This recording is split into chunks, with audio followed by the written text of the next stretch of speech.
Welcome back to Adhyayan UPSC. My name is Monika Virdi. आज हम शुरू करने जा रहे हैं प्री हिस्ट्री ऑफ इंडिया का पार्ट सेकेंड।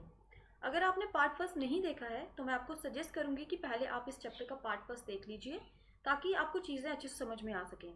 पार्ट फर्स्ट का लिंक मैं डिस्क्रिप्शन बॉक्स में प्रोवाइड कर दूंगी। तो शुरू करने से पहले मैं आप सबको बता दूं कि अगर आप एक यूपीएससी एस्पिरेंट हैं और आप तैयारी कर रहे हैं सिविल सर्विसेज की, स्टेट पीएससी की, एसएससी की या किसी भी गवर्नमेंट एग्जाम की जिसमें जीएस एक मेजर कंपोनेंट है, तो ये सेशन फिर आपके लिए बहुत ही हेल्पफुल रहने वाला है। हमारे चैनल के इंपॉर्टेंट अपडेट्स के लिए आप हमें फॉलो कर सकते हैं हमारे इंस्टाग्राम चैनल पे, और इस लेक्चर की पीडीएफ के लिए आप हमें ज्वाइन कर सकते हैं हमारे टेलीग्राम चैनल पे। तो बिना किसी देरी के चलिए शुरू करते हैं आज का टॉपिक। तो गाइस, सबसे पहले हम लोग रिवाइज कर लेते हैं कि हमने अपने पार्ट फर्स्ट में क्या पढ़ा था। हमने पढ़ा था अबाउट स्टोन एज। तो स्टोन एज किसे कहा जाता है? जिसमें अर्ली मैन जो है वो स्टोन टूल्स का यूज़ किया करता था for different purposes, like hunting, for defence purposes, for lighting fire. ठीक है। उसके बाद हमने पढ़ा था कि जो स्टोन एज है उसे फर्दर कैटेगराइज किया जाता है into palaeolithic age, mesolithic age and neolithic age. तो ये कैटेगराइजेशन किस बेसिस पे होती है? हालांकि इन सब में स्टोन टूल्स का यूज़ किया जाता था, लेकिन फिर भी हिस्टोरियन स्टोन एज को इन तीन एजेस में क्यों कैटेगराइज करते हैं? वो करते हैं on the basis of these two things. वो थी nature of stone tools and climate change. हर एक एज में, यानी कि स्टोन एज में डिफरेंट टाइम पीरियड्स में स्टोन टूल्स की शेप्स एंड साइजेस में डिफरेंस आता गया, और साथ ही साथ क्लाइमेट चेंज भी होता गया। तो इस वजह से जो हिस्टोरियंस हैं वो स्टोन एज को फर्दर तीन कैटेगरीज में डिवाइड करते हैं। और हमने पैलियोलिथिक एज के बारे में डिटेल में स्टडी कर लिया था। हमने पढ़ा था कि पैलियोलिथिक एज को फर्दर कैटेगराइज किया जाता है into lower, middle and upper Palaeolithic.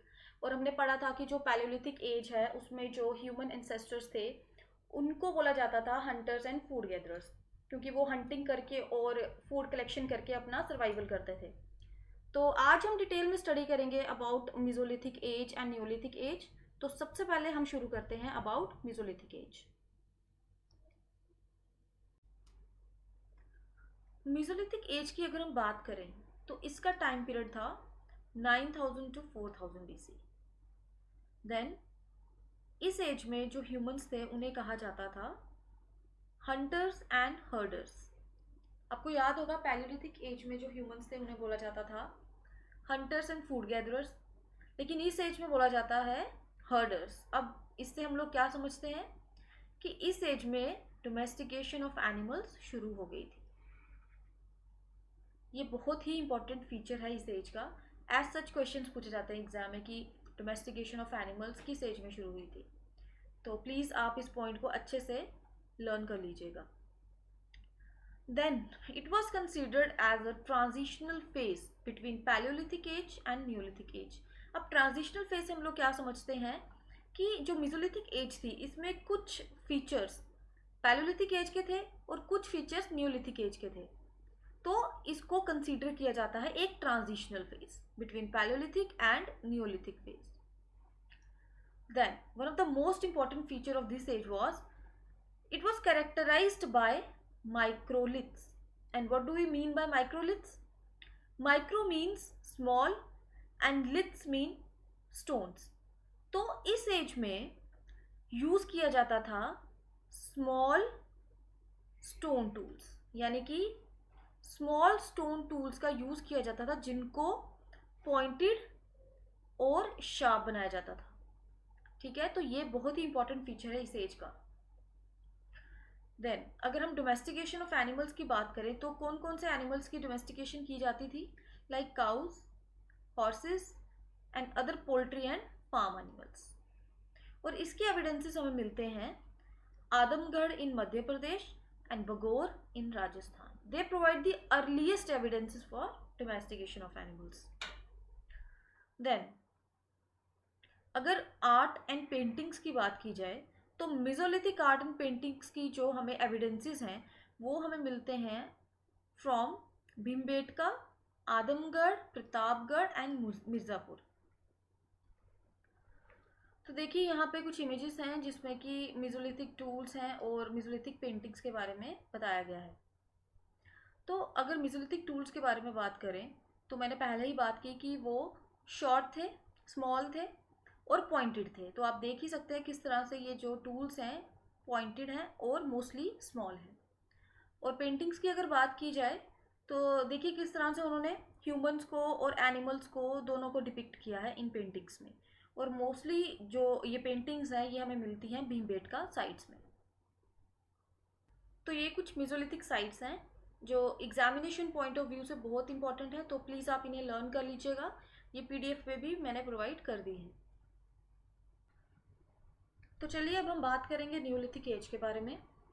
तो सबसे पहले आता है इसका टाइम पीरियड। तो इसका टाइम पीरियड है 4000 BC टू 1800 BC। देन इस टाइम पीरियड में अर्ली ह्यूमंस को बोला जाता था फूड प्रोड्यूसर्स। अब ऐसा क्यों बोला जाता था? क्योंकि इस एज में शुरू हुई cultivation of crops with the help of practice of agriculture. This is a very very important point. Exam में पूछा जाता है आपसे कि एग्रीकल्चर की शुरुआत किस एज में हुई थी, तो उसका आंसर रहेगा न्यूलिथिक एज। देन अब आपने पहले पढ़ा कि पैलियोलिथिक एज में जो ह्यूमंस थे वो अपना सर्वाइवल करते थे with the help of hunting and food gathering. Then mesolithic age आई। उस एज में उन्होंने क्या किया? उन्होंने हंटिंग के साथ साथ किया डोमेस्टिकेशन ऑफ एनिमल्स। देन अब न्यूलिथिक एज में उन्होंने क्या किया? फूड प्रोडक्शन शुरू की with the help of agriculture. ठीक है।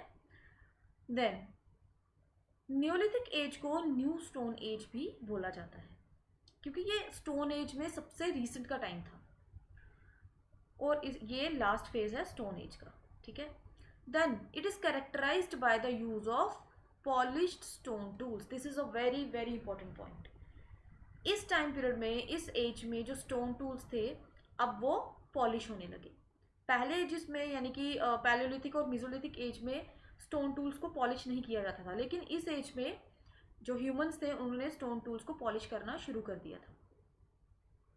Then an important invention of this time was making of wheel and discovery of fire. तो आप देख ही सकते हैं कि ये कितने ज़्यादा इंपॉर्टेंट पॉइंट्स हैं। एग्जाम में तो ऐसे ही क्वेश्चन पूछे जाते हैं कि फायर की डिस्कवरी किस एज में हुई थी, व्हील की मेकिंग को किस एज में शुरू किया गया था, तो उसका आंसर है न्यूलिथिक एज। तो आप देख ही सकते हैं कि न्यूलिथिक एज में एग्जामिनेशन व्यू पॉइंट से कितने ज़्यादा क्वेश्चंस बनते हैं, तो इसीलिए ये एज पढ़ना आपके लिए बहुत ज़्यादा ज़रूरी है। Then will study about 4 major characteristics traits that represent the neolithic culture. अब ऐसे कौन से कैरेक्टरिस्टिक ट्रेड्स हैं जो न्यूलिथिक कल्चर को डिपिक्ट करते हैं? सबसे पहले आता है beginning of the practice of agriculture. ये अभी हमने पढ़ लिया कि किस तरह से एग्रीकल्चर की शुरुआत हुई और फूड की प्रोडक्शन शुरू हो गई। Then domestication of animals. Domestication of animals तो पहले से ही शुरू हो गई थी मेसोलिथिक एज से, और न्यूलिथिक एज में उसको और ज़्यादा एक्सटेंड कर दिया गया। Then use of polished stone tools. ये एक नई चीज़ थी इस एज में, यानी कि स्टोन टूल्स को पॉलिश करना शुरू कर दिया गया। Then important trait is manufacture of pottery, यानी कि इस एज में पॉटरी मेकिंग की शुरुआत कर दी गई। अगर हम न्यूलिथिक साइट्स के बारे में बात करें तो मेहरगढ़ एक एरिया है पाकिस्तान में, पाकिस्तान के बलूचिस्तान एरिया में। वो कंसिडर किया जाता है oldest Neolithic site in Indian subcontinent. तो आपको याद होगा कि इंडियन सबकॉन्टिनेंट किसे कहा जाता है। मैंने अपने वीडियो के पार्ट फर्स्ट में आपको बताया था कि इंडियन सबकॉन्टिनेंट में कौन कौन से रीजन्स आते हैं। तो वहाँ पे पाकिस्तान का एक एरिया है मेहरगढ़, जिसे कि कंसिडर किया जाता है oldest Neolithic site in Indian subcontinent. यहाँ पे मैंने एक इमेज प्रोवाइड की है न्यूलिथिक टूल्स की। तो इसमें आप देख ही सकते हैं कि किस तरह से स्टोन टूल्स को पॉलिश किया गया है। मेसोलिथिक में और पैलियोलिथिक एज में ऐसी फिनिशिंग, ऐसी पॉलिशिंग आपको नहीं दिखेगी स्टोन टूल्स पे, लेकिन न्यूलिथिक टूल्स को पॉलिश किया जाता था, वो आप साफ देख सकते हैं। उसके बाद ये एक टेबल है जिसमें कि न्यूलिथिक साइट्स हैं, तो आप ये प्लीज़ लर्न कर लीजिएगा। ये मैंने पीडीएफ में प्रोवाइड कर दिया है। Now will study what happened after the end of stone age. जब न्यूलिथिक पीरियड का एंड हुआ उसके साथ स्टोन एज भी खत्म हो गई।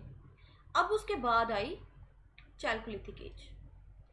चैल्कोलिथिक एज को पढ़ने से पहले मैं आपको बता दूं कि जैसे ही नियोलिथिक पीरियड का एंड हुआ उसके साथ साथ इंडिया के नॉर्दर्न एरिया में डेवलपमेंट हुई इंडस वैली सिविलाइजेशन की, या जिसे हम हड़प्पन कल्चर भी बोलते हैं। अब उसके साथ साथ इंडिया के सेंट्रल रीजन में और डेक्कन रीजन में डेवलपमेंट हुई चैल्कोलिथिक कल्चर की। And what do we mean by chalcolithic culture? Chalcolithic culture या एज, हम उस एज को बोलते हैं जब ह्यूमंस ने सबसे पहले मेटल का यूज किया, और वो कौन सा मेटल था? That was copper. तो copper was the first metal use by man of this age. तो अगर बात की जाए चैल्कोलिथिक एज के टाइम पीरियड की, तो वो था 1800 टू 1000 BC। ठीक है, तो हम लोग ये कह सकते हैं कि हड़प्पन सिविलाइजेशन या इंडस वैली सिविलाइजेशन के साथ साथ चैल्कोलिथिक कल्चर भी डेवलप कर रहा था। और जो मेन सेंटर्स थे चैल्कोलिथिक कल्चर के, वो थे हमारे जो सेमी एरिड रीजन्स हैं, Rajasthan, Madhya Pradesh, Gujarat and Maharashtra, mainly central India and Deccan India में। देन इकोनॉमी की बात की जाए तो चैल्कोलिथिक एज की जो इकोनॉमी है वो बेस्ड है ऑन सबसिस्टेंस एग्रीकल्चर, यानी कि एग्रीकल्चर की प्रैक्टिसिंग, स्टॉक रेजिंग यानी कि domestication of animals, hunting and fishing also. तो अब इस पीरियड में फिशिंग भी करना शुरू कर दिया था। अब चैल्कोलिथिक एज को कंसिडर किया जाता है as a transitional stage between stone age and human started living settled life. तो हम लोग ये कह सकते हैं कि इस एज में सेटल्ड लाइफ की शुरुआत कहीं ना कहीं शुरू हो गई थी। ठीक है, एक और बात मैं आपको यहाँ पे बता दूं कि चैल्कोलिथिक एज में कॉपर के साथ साथ, कॉपर टूल्स के साथ साथ स्टोन टूल्स का अभी भी इस्तेमाल किया जाता था। तो इस वजह से इस एज को कॉपर स्टोन एज भी बोलते हैं। ठीक है, तो अभी भी स्टोन टूल्स का इस्तेमाल किया जाता था, उसको पूरी तरह से खत्म नहीं किया गया था। अब हम बात करते हैं कुछ इंपॉर्टेंट साइट्स चैल्कोलिथिक एज की। तो मैंने आपको पहले भी बताया कि जो चैल्कोलिथिक एज थी उसकी मेन कंसंट्रेशन थी सेंट्रल इंडिया और डेक्कन इंडिया में, यानी कि थोड़ा बहुत सदर्न साइड पे। तो ये कल्चर जो था दैट एक्सटेंडेड फ्रॉम छोटा नागपुर प्लेटो टू अपर गंजेटिक बेसिन। छोटा नागपुर प्लेटो जो है वो सेंट्रल इंडिया में है, और अपर गंजेटिक बेसिन है वो है नॉर्दर्न इंडिया में, यानी कि ये जो यूपी बिहार वाला एरिया है यहाँ पे। ठीक है, देन कुछ sites, some sites are found at Brahmagiri near Mysore. Mysore जो है वो कर्नाटका में है, प्रेजेंट डे कर्नाटका जो है। तो मैसूर के ब्रह्मगिरी एरिया में भी हमें कुछ एविडेंसेस मिले हैं। And Nawada Toli on the Narmada, जो नर्मदा वैली है वहाँ पे एक एरिया है नवादा तोली, तो वहाँ पे भी हमें एविडेंसेस मिले हैं चैल्कोलिथिक एज के। Then copper hoards have been found in a wide area from West Bengal, Orissa, Haryana, Andhra Pradesh and Uttar Pradesh.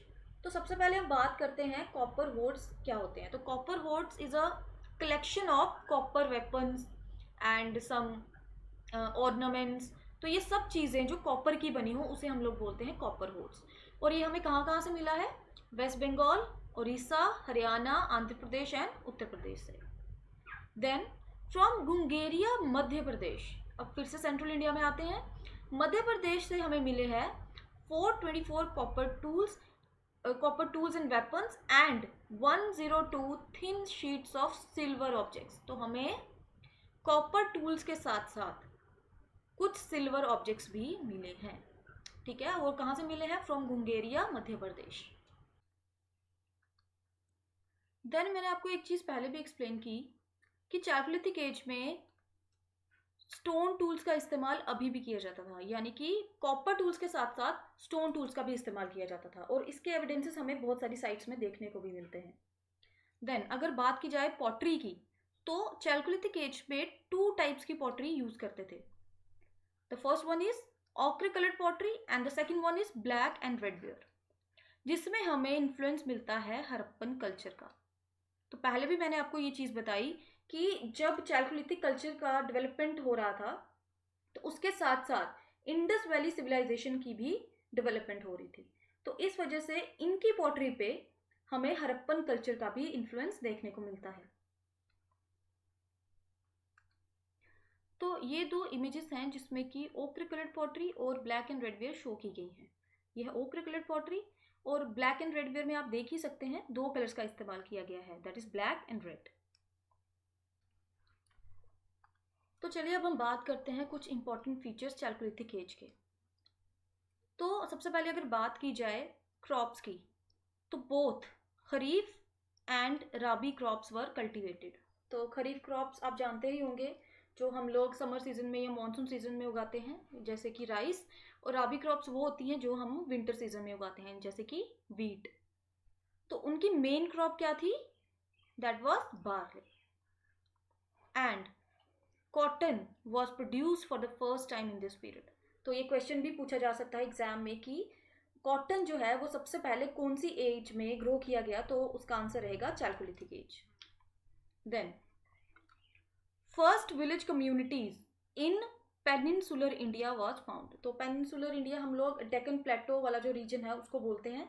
तो वहाँ पे जो पहली विलेज कम्युनिटीज थी वो डेवलप हुई चैल्कोलिथिक एज में, ठीक है। तो यहाँ पे सेटलमेंट, जो विलेज की सेटलमेंट थी या सेटल्ड लाइफ जो थी वो शुरुआत हो गई थी। देन अनदर इंपॉर्टेंट पॉइंट, इस एज में झूम कल्टीवेशन को भी प्रैक्टिस किया जाने लगा। तो हमें झूम कल्टीवेशन के जो पहले एविडेंसेस मिलते हैं वो चैल्कोलिथिक एज से मिलते हैं। तो आप लोग ये जानना चाहते होंगे कि झूम कल्टीवेशन हम लोग किसे बोलते हैं। तो झूम कल्टीवेशन जो है ये एक बहुत पुरानी एक कल्टीवेशन का एक तरीका है जिसमें कि एक लैंड को सबसे पहले क्या किया जाता है, वहाँ से जितने भी ट्रीज वगैरह हैं उनको क्लियर किया जाता है, ठीक है। और कभी कभी वहाँ पे क्या किया जाता है कि वहाँ पे आग भी लगाई जाती है उस एरिया में, जो वो मानते थे कि उससे क्या होता है कि सॉइल की फर्टिलिटी इंक्रीज करती है। देन वहाँ पे क्रॉप्स को उगाकर एक बार यूज करके फिर उसको वहाँ पे वो ऐसे ही छोड़ के चले जाते थे और यही प्रोसेस वो रिपीट करते थे अनदर पीस ऑफ लैंड पे। तो इसको बोला जाता है झूम कल्टीवेशन। तो अगर हम करंटली बात की जाए तो ये अभी भी इंडिया में प्रैक्टिस की जाती है, कुछ सदर्न इंडिया में, नॉर्दर्न इंडिया में कुछ पार्ट्स में, और मोस्टली ये नॉर्थ ईस्टर्न स्टेट्स में प्रैक्टिस की जाती है। Then for the first time fortified settlements were built, मतलब कि पहले की तरह वॉन्डरिंग नहीं करते थे जो मेन थे, अब वो फोर्टिफाइड सेटलमेंट्स में रहने लग पड़े। तो उसके हमें एविडेंसेस मिलते हैं दैमाबाद, इनामगांव एंड नगाड़ा एरिया में।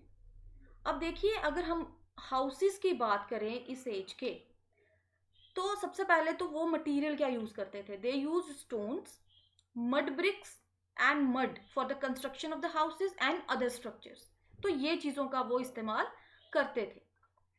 Then the houses were rectangular and circular at this time. तो जो हाउसेज होते थे या तो वो रेक्टेंगुलर शेप में होते थे या सर्कुलर शेप में होते थे।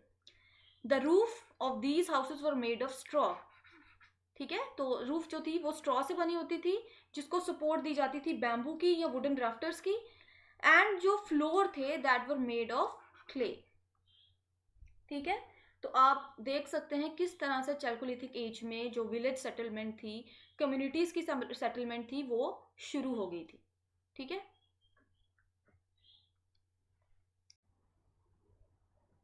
तो चलिए अब हम बात करते हैं आयरन एज के बारे में। तो चैल्कोलिथिक एज के बाद ह्यूमंस ने कॉपर के साथ साथ आयरन का यूज भी शुरू कर दिया। तो इस वजह से इस एज को बोला जाता है आयरन एज। और वर्ल्ड लेवल पे जो आयरन एज थी वो शुरू हो गई थी अबाउट 1300 बीसी से। और कुछ हिस्टोरियंस का मानना है कि इंडिया में भी जो आयरन एज है 1300 बीसी से शुरू हो गई थी, लेकिन इस चीज़ पे डिस्प्यूट है। कुछ हिस्टोरियंस बोलते हैं कि 250 बीसी से पहले इंडिया में आयरन एज के कोई भी एविडेंसेस नहीं मिले हैं, लेकिन कुछ बोलते हैं कि आयरन एज की मतलब कि आयरन की जो नॉलेज है वो एक्कीमेनिड्स ने 500 बीसी में इंडिया में लाई थी। तो एक्कीमेनिड्स क्या है, एक एंशियंट पर्शियन डायनेस्टी है जिसको शुरू किया था साइरस द ग्रेट ने। लेकिन बैनर्जी, आर डी बैनर्जी, जो एक आर्कियोलॉजिस्ट और हिस्टोरियन है, उन्होंने बोला कि आयरन की वर्किंग इंडिया में शुरू हुई थी as early as 1000 BC and it became common around 800 BC, यानी कि 1000 बीसी से आयरन वर्किंग इंडिया में शुरू हो गई थी और कॉमन हो गई वो 800 बीसी से। और आयरन के जो एविडेंसेस हैं वो हमें मिलते हैं पिराक, जो कि है अफगानिस्तान में, मुंडीकाक जो है बलूचिस्तान पाकिस्तान में, and in the graves of Gandhara, Gandhara जो है वो अभी प्रेजेंट डे पाकिस्तान में है। अब अगर हम बात करें साउथ इंडिया की, तो साउथ इंडिया में भी जो आयरन के एविडेंसेस हैं वो लगभग 1000 BC के आसपास हैं, और वो पाए जाते हैं धारवर कर्नाटका से। देन एक इम्पॉर्टेंट फीचर है आयरन एज का, जिसमें कि पेंटेड ग्रे वेयर का यूज़ होता था। अब ये पेंटेड ग्रे वेयर क्या है मैं आपको बताती हूँ। तो आप देख सकते हैं कि इस इमेज में जो यूटेंसिल्स है वो पेंटेड ग्रे वेयर कहलाता है। अब ऐसा क्यों बोलते हैं, क्योंकि ये एक मिट्टी का बर्तन है जिसको क्या करते थे, सबसे पहले वो हीट करते थे हाई टेम्परेचर पे, जिससे कि उसका एक ग्रेइश कलर आता था। देन उस पे ये लोग ब्लैक कलर से डिज़ाइन बनाते थे, तो इस वजह से इसे बोला जाता है painted grey ware face. Painted grey ware face के बाद आया नॉर्दर्न ब्लैक पॉलिश्ड वेयर। अब इसमें क्या करते थे, जो यूटेंसिल होता था उसको ब्लैक कलर से पॉलिश किया जाता था, कंप्लीट ब्लैक कलर से। That's why it is called northern black polished where. और ये जो नॉर्दर्न ब्लैक पॉलिश वेयर है ये आया लेट हरप्पन कल्चर के बाद, यानी कि हरप्पन कल्चर के बाद का जो कल्चर है उसे हम बोलते हैं नॉर्दर्न ब्लैक पॉलिश्ड वेयर, क्योंकि इस टाइम पे जो यूटेंसिल्स होते थे वो बेसिकली ब्लैक कलर से पॉलिश किए जाते थे। That's all for today's session. If you find the video helpful, then please like the video, share it with your friends, subscribe to our channel and press the bell icon for regular updates. Thank you so much for watching the video.